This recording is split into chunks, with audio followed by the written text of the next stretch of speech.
Welcome to Treasures of History, where the secrets of the ancient world come to life. From forgotten Egyptian dynasties to wonders carved in stone, we reveal hidden stories from the past, one discovery at a time. Subscribe and step into a world where time speaks. In 1990, a geologist from Boston University named Robert Schoch visited Egypt to study the Great Sphinx, the largest ancient statue in the world. His goal was to examine it from a geological perspective. At first, he believed the traditional theory that the Sphinx was carved by the pharaoh Khafre around 2500 BC, but many questions about the Sphinx remained unanswered. Why are there no inscriptions on its body telling us how old it is or who carved it? Why is the body so heavily eroded? And why is the head so small compared to the rest of the body, especially considering the advanced skills of ancient Egyptian sculptors? By the end of his research, Schoch came to a surprising conclusion. The Sphinx is much older than most people think, possibly dating back to around 10,000 BC.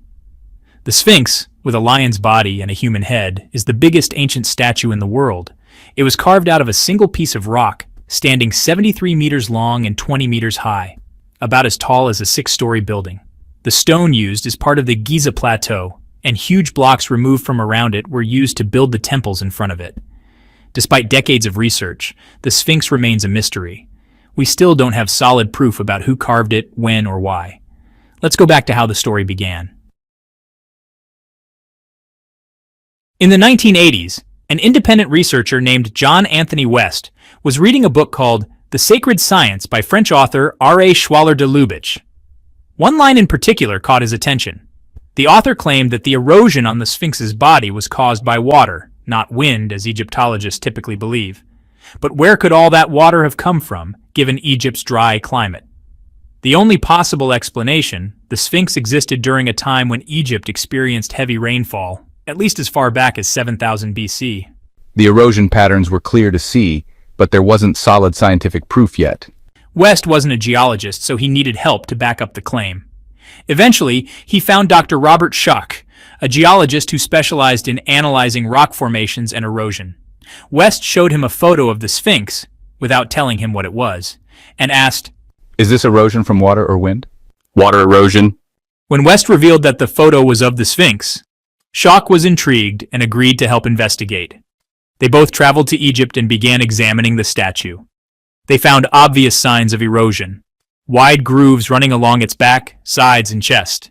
Anyone standing in front of the Sphinx could see the damage. To geologists, there's only one explanation for this kind of pattern water erosion. Schwaller had been right. This meant that the Sphinx must have been carved before or during what's known as the pluvial period in Egypt, over 7,000 years before the time of the pharaohs.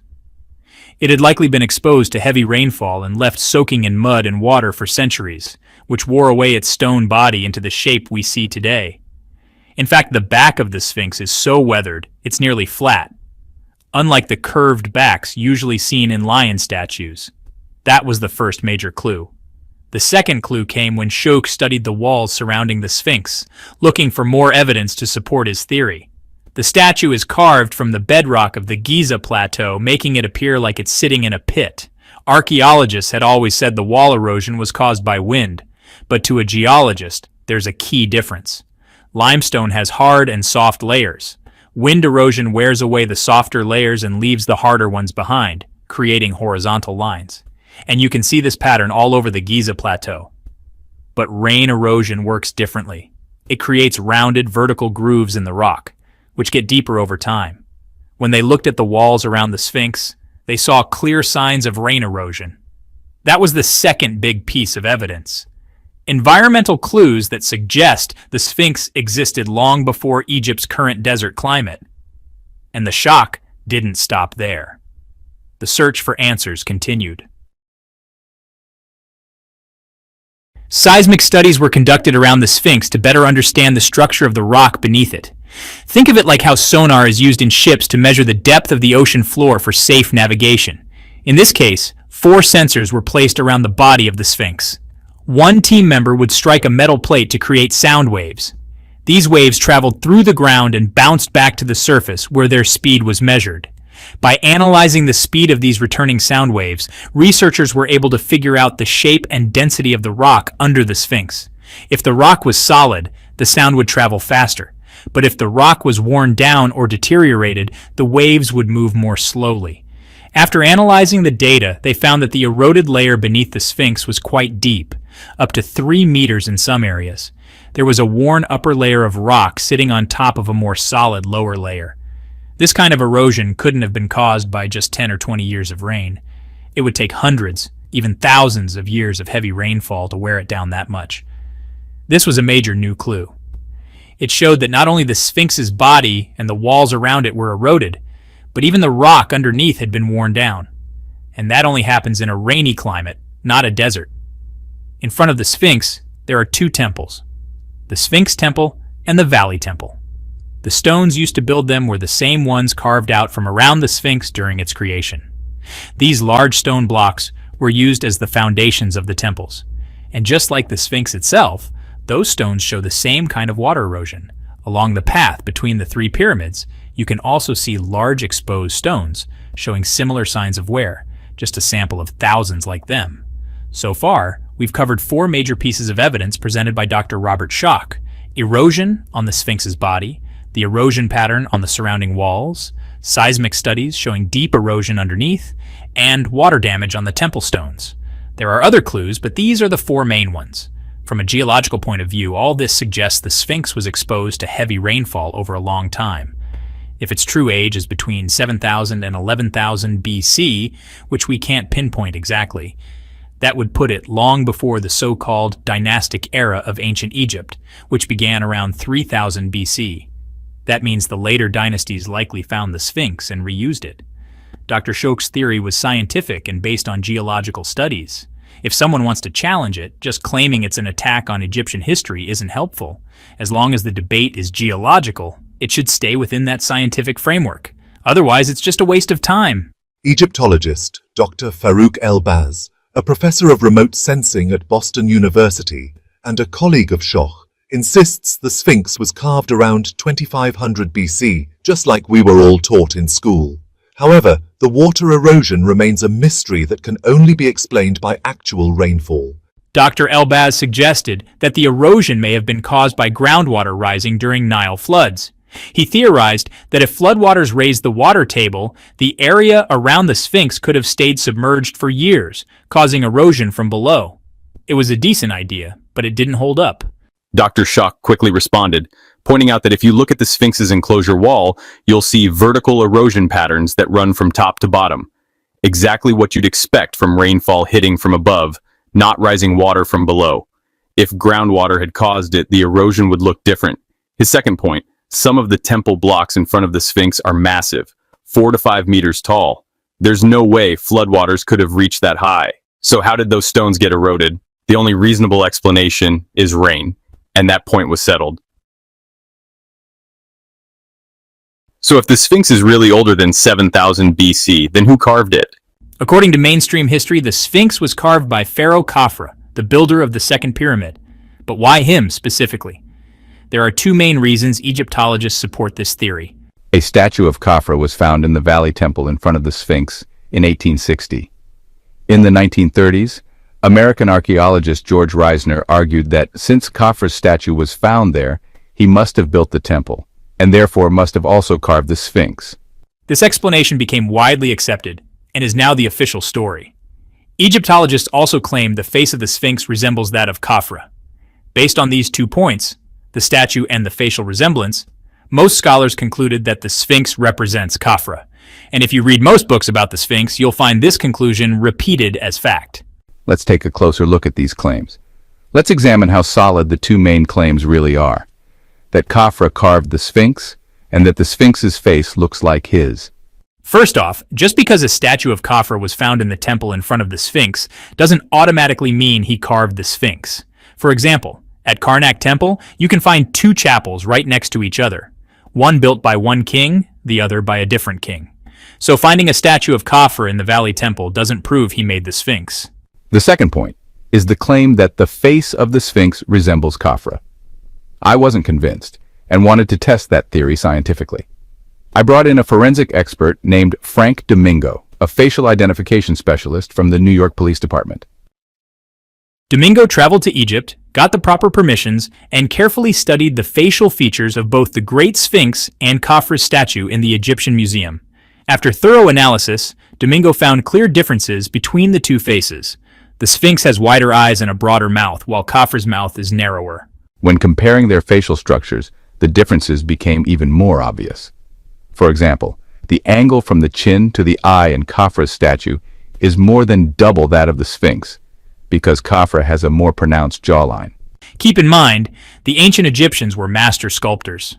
They made statues that looked almost identical to one another. Just look at the statues of Akhenaten or the sarcophagus and golden mask of Tutankhamun. Even if there were differences, they were usually minor, but the differences between the Sphinx and Khafra are significant. Anyone comparing the two faces today can clearly see they don't match. So far, we haven't found any solid evidence that confirms the age or identity of the Sphinx's creator. We haven't found a single inscription from that time period that clears it up. Even the people of the New Kingdom didn't know much about the statue, and we doubt they had access to the historical facts we know today. Dr. Salim Hassan, from his book on the Sphinx. In the same room in the Egyptian Museum where Khafra's statue is displayed, there's a stone tablet known as the Inventory Stela. It's a controversial artifact because it states that Khufu, also known as Cheops, Khafra's grandfather, carried out several restoration projects in the Giza area, including, get this, repairing and decorating the Sphinx. That means the Sphinx existed before Khufu even ruled Egypt. So let's think about this. If the Sphinx was already in need of restoration during Khufu's reign, how old does that make it? According to German archaeologist Dr. Rainer Stadelmann, if Khufu restored the Sphinx as the stela says, then he must have seen it, meaning it existed before him. Critics argue that the stela was written during the 26th dynasty, about 2,000 years after Khufu's time. But does that make it unreliable? It was still written by ancient Egyptians, who likely had access to even older sources. The stela has mostly been dismissed simply because it conflicts with the popular belief that Khafra built the Sphinx. Another important point. Why is the Sphinx's head so small compared to its massive body? When you look at it from the side, the proportions are way off. Other Sphinx statues in the Egyptian Museum are well proportioned and aesthetically balanced. So is the Great Sphinx just an exception? This is where Schoch and I put forward a bold idea. The current head isn't original. The original head eroded over time, and the pharaohs of later dynasties recarved it, maybe even more than once. That would explain why the head looks so small compared to the body.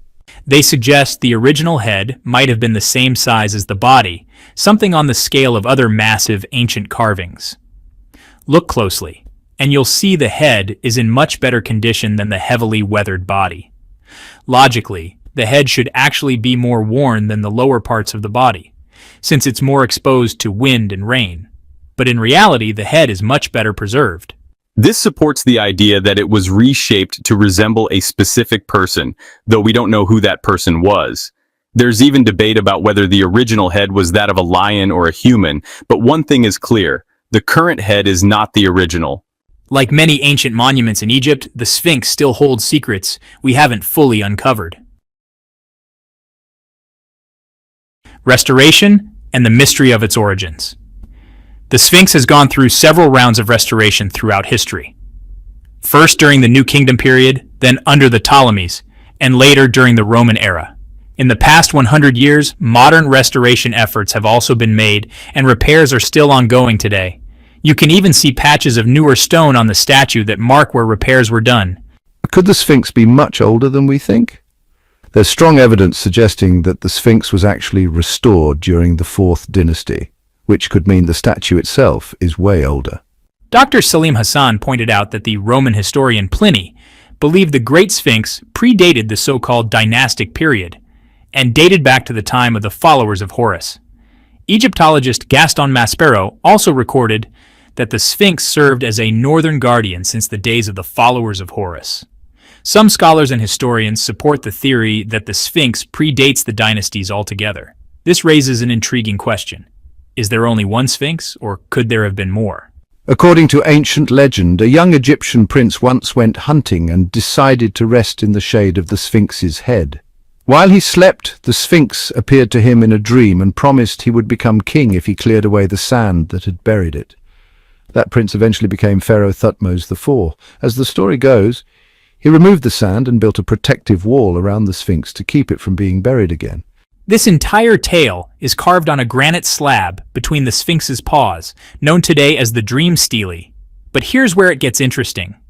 The stele shows Thutmose IV making offerings not to one Sphinx, but to two. Could this be a clue that there was a second Sphinx? Most ancient Sphinx statues in Egypt were made in pairs, placed on either side of ceremonial paths like on the Avenue of Sphinxes. You can see them lined up on both sides. Similar pairs exist near Pompey's Pillar and at Luxor Temple, right and left sides, repeating the same layout in many places. Back in the 1920s, British Egyptologist Flinders Petrie explored the idea of a second Sphinx. The Dream Stele intrigued him. He stood with his back to the Great Sphinx and walked straight west, following the same axis, hoping to find another. He crossed the Nile and passed through an area called Mardi. Local farmers were working their fields near the edge of the eastern desert. Despite his efforts, Petrie found nothing. No sign of a second Sphinx. More recently, Egyptian archaeologist Bassam el-Shamar took the theory further. Working with NASA, he proposed a potential site for a second Sphinx. NASA sent him satellite images of the area and noted what looked like a man-made, or possibly natural, carved structure. Although they couldn't confirm anything definitively, el-Shamar believes there could theoretically be a second Sphinx at that spot. He even published a book titled The Second Sphinx, documenting the satellite images and NASA's findings. Unfortunately, due to lack of excavation permits, the project was abandoned. On the other hand, Dr. Zahi Hawass responded by saying he had already excavated that area and found nothing. So for now, the theory remains unproven. Robert Bauval, whose theory we discussed earlier, also explored this idea. He believed the pyramids dated back to 10,500 BC and suspected a second Sphinx existed, even though he didn't know where. One of the Sphinx's ancient names is Horus of the Horizon, but where exactly is Horus in the horizon? Bauval returned to his astronomical simulation software, set it to the skies of 10,500 BC, and viewed the alignment from the Sphinx's perspective. What he saw stunned him. He immediately called his friend Graham Hancock and said, "You won't believe what I just found." Bauval had pinpointed the symbolic location of the second Sphinx among the stars, specifically in the constellation Leo around 10,500 BC. During the Pyramid era, Leo would have appeared directly in front of the Sphinx, which itself has a lion's body. This powerful symbolic alignment suggested that both the Sphinx and the pyramids were built in the age of Leo. Back in 10,500 BC, the Orion's belt stars aligned perfectly with the Giza pyramids, while the Milky Way mirrored the Nile River to the south. At the same time, the Leo constellation rose directly in front of the Sphinx at sunrise. But fast forward to around 2,500 BC, the conventional date assigned to the Sphinx, and Leo no longer appears in front of it. In fact, back then, the Sphinx wasn't even facing the sunrise directly. According to Bauval, it was gazing at a celestial reflection instead, the stars. To him, this was more evidence that the Giza Plateau was intentionally designed to mirror the sky in 10,500 BC. As we discussed earlier, the Nile mirrors the Milky Way. The three main pyramids mirror Orion's belt, and the Sphinx, in his view, mirrors the Leo constellation. This fits with a major astronomical cycle that happens every 26,000 years, known as the Great Year or precessional cycle. Looking ahead, we may uncover discoveries we haven't even imagined yet. That's why moving ancient monuments, whether temples or obelisks, can be risky. We don't know what potential secrets these original locations still hold. The ancients chose these spots very intentionally, and relocating them could mean losing part of the story forever. Two competing theories. Who really built the pyramids and the Sphinx? This is where Robert Bauval's theory overlaps with Robert Schoch's. They both suggest that the most important monuments on the Giza Plateau, the pyramids and the Sphinx, date back to around 10,500 BC. In the early 1990s, I presented my theory on the age of the Sphinx to Egyptologists, but not everyone welcomed it. Dr. Mark Lehner dismissed Schoch's team as ignorant and careless, and Dr. Zahi Hawass called it American hallucination. Still, Schoch stuck to his guns. As a skilled geologist, he published his ideas in a book called Voices of the Rocks, and later co-wrote Origins of the Sphinx with Robert Bauval, where they laid out their shared theory about the monument's true age. But in my opinion, Bauval and Schoch made two big mistakes in their theory. First, they separated the pyramids and the Sphinx from the rest of ancient Egyptian civilization. They assumed these structures were built by a completely different, unknown civilization, not the Egyptians we know from history. That's a weak point. It's like saying a mysterious group showed up, built the pyramids and the Sphinx, and then vanished. But if that's true, where are their temples, their writings, their tombs? Dr. Mark Lehner used that exact argument in a public debate. Second, they kept bringing up Atlantis. Despite having no solid evidence, they claimed that survivors of the lost continent of Atlantis brought advanced knowledge to Egypt and kick-started a new civilization. But so far, no one has found any real proof of that.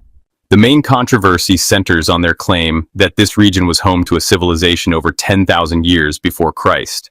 Historians argue that there's no evidence any advanced civilization existed in Egypt that far back. The alternative theorists respond, well, that just means it was a lost civilization. Until we know who they were, we'll just call them that. Early on, Egypt supposedly went through a period known as the Era of the Gods.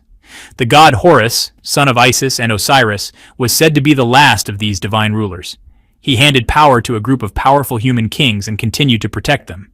This began the era of the followers of Horus, or the Shemsu-Hor, as they're often called. I believe these kings of the Shemsu-Hor represented the golden age of Egypt. Their time likely coincided with the construction of the pyramids and the Sphinx. Many of Egypt's most amazing monuments might not have been built by the well-known dynastic pharaohs, but by these earlier forgotten rulers. We don't have exact dates for them because many years are missing from the Turin King list, an ancient papyrus, so today's dates are mostly educated guesses. But we do know they came before the dynastic period. According to an ancient source named Eusebius, citing the historian Manetho, the Shemsu-Hor ruled for at least 5,000 years. After Bauval's pyramid dating theory, Schoch's geological findings, and John Anthony West's theory about the Sphinx came out in the early 90s. The debate over Egypt's past heated up. Two main schools of thought emerged. Two very different stories about ancient Egypt. The first is the mainstream view, held by most historians, university archaeology departments, museum curators, and official experts like Dr. Zahi Hawass, Dr. Mark Lehner, Dr. Rainer Stadelman, Dr. Bob Breyer, Dr. Salima Ikram, and many others. They stick to the official story that's been taught for decades. According to them, Egyptian civilization started around 3500 BC, and the dynastic kings were the only builders of the pyramids, obelisks, and temples. They used simple tools, hammers, chisels, sleds, and wooden rollers. This civilization eventually collapsed over time due to political instability, invasions by foreigners like the Persians, Greeks, and Romans, and eventually disappeared. The second school of thought tells a completely different story. You'll find their work in books labeled as alternative history. Some of the best-known names include Graham Hancock, John Anthony West, Christopher Dunn, Robert Schoch, Robert Bauval, and even a few Egyptian researchers. They bring astronomical, geological, and scientific evidence to the table, claiming there's a major missing chapter in Egypt's history, one that stretches back to 10,000 to 12,000 BC. And they argue that the rise of Egyptian civilization